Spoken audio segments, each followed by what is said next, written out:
All right, let's just jump straight into this. Welcome back to The Explainer. Today, we're looking at a genuinely fascinating historical case study in the rapid systemic collapse of an absolute superpower. We aren't just looking at random historical events here. We are decoding a specific blueprint of societal ruin based entirely on the text of Isaiah chapter 19. It's this ancient prophecy that basically doubles as a masterclass in how empires fall apart. We're going to unpack this narrative step by step, using the text to see exactly how the downfall of ancient Egypt was triggered and how eerily relevant this ancient warning remains for us today. Here's our roadmap for the anatomy of this collapse. We're going to hit societal unrest, environmental disaster, economic ruin, leadership failure, geopolitical dread, and finally, the modern mirror. It is a highly logical, step-by-step breakdown of ruin. Let's get going. Phase 1. Societal unrest. A nation turned inward. So Isaiah chapter 19, verses 1 through 3 states that this collapse actually kicks off with internal civil decay way before the environment even starts to fail. The ancient text paints this incredibly bleak picture right out of the gate, a failing spirit where citizens literally turn on each other. We're talking city against city, brother against brother. And in the middle of all this terrifying instability, society just abandons wisdom entirely, desperately turning to the occult and charmers for answers. Isaiah chapter 19, verse 4 states they'll be handed over to a cruel lord and a fierce king.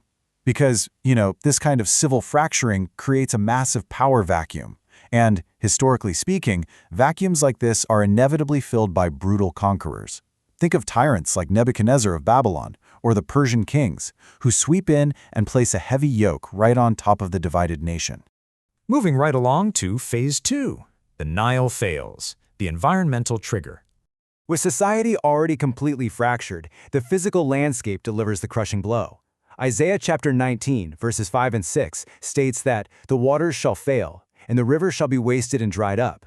We're looking at a catastrophic drought. The rivers don't just recede. The embanked canals are emptied out, and the remaining water just stagnates.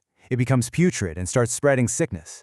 Now, to really wrap our heads around how bad this is, we have to look at the golden mean of the Nile.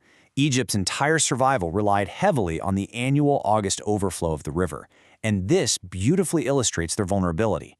To ensure a harvest, the water needed to rise exactly between 12 to 16 cubits. If it missed this tiny window and rose to, say, only 11 cubits, boom, drought and famine were mathematically inevitable because the water just wouldn't reach the fields. If it rose above 16 cubits, the massive floods wouldn't drain in time to sow seed, which also guaranteed starvation. Their entire survival rested on this incredibly fragile mathematical margin. Which brings us to Phase 3, economic ruin. The supply chain completely shatters. Think of this failing environment as a massive, historical supply chain shock. It's a total domino effect. Step 1, the waters fail. Step 2, foundational raw materials like papyrus and flax just die off.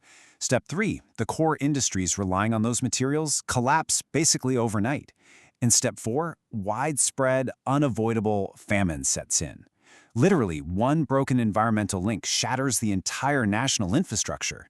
Isaiah chapter 19, verses 7 through 10 states that the paper reeds wither, the fishermen mourn, and the fine flax workers are absolutely confounded. The source material is being super specific here about these lost industries. It is showing us comprehensive top-to-bottom devastation.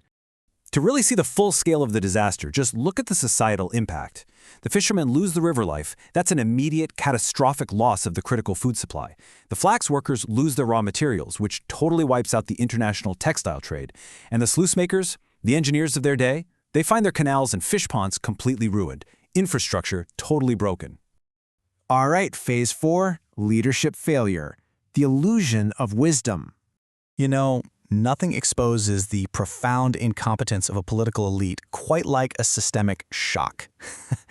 We have to look at the leaders' reactions here. Isaiah chapter 19, verses 11 through 13 states that the princes of Zoan are fools, and their counsel has become brutish. The text is actually mocking them, pointing out how these elite priest-magicians love to boast about their grand ancestry, but in the face of actual disaster, they have absolutely zero practical solutions. The contrast here is just wild. On the one hand, you have the arrogant self-perception of the leaders, bragging about their wisdom and claiming to be the cornerstone of the tribes. But the grim reality is that they are overtaken by a perverse spirit. They deceive the nation, leading the country so far astray that Egypt is literally staggering around aimlessly, like a drunken man in his own vomit. And the result of all this failed leadership? Total paralysis. Isaiah chapter 19, verses 14 and 15 states that there won't be any work for Egypt from the head or the tail.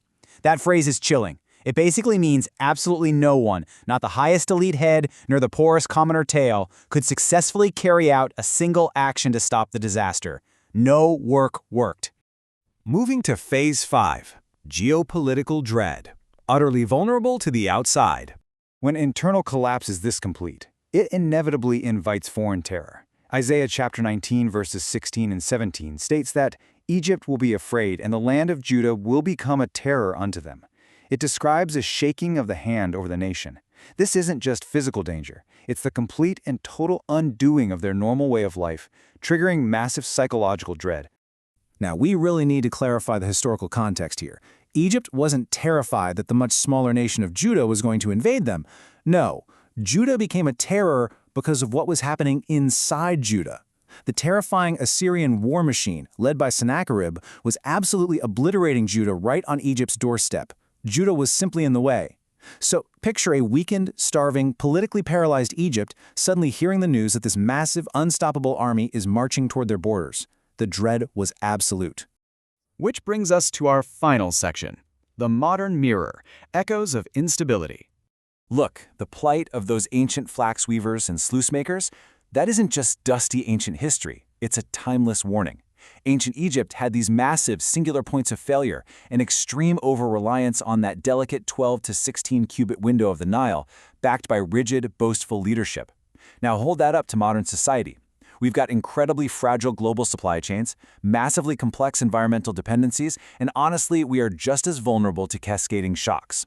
When foundational resources fail today, our modern industry shattered just as fast as those papyrus reeds withered in the sun. Let's quickly review this 5-step sequence we just decoded from Isaiah. 1. Environmental foundations crack. 2. Supply chains shatter as raw materials vanish. 3. The core economy crashes, leaving people hungry. 4. Leaders fail to adapt, just boasting of their status while offering zero solutions. And 5. Geopolitical dread sets in as national security crumbles. That is the anatomy of ancient ruin, but man, it maps perfectly onto modern instability. So that brings us to a final, pretty pressing thought to end on today. We've seen the blueprint. We've seen exactly how fast the mighty princes of Zoan fell into paralyzing dread when their systems completely failed. So the question we really have to ask ourselves today is this: are our modern, highly complex global systems truly resilient, or are we just as fragile as the empire of ancient Egypt, just waiting for the waters to fail? I hope this explainer gave you a whole new lens to view both history and our present day. Keep questioning, keep learning, and thank you so much for joining me.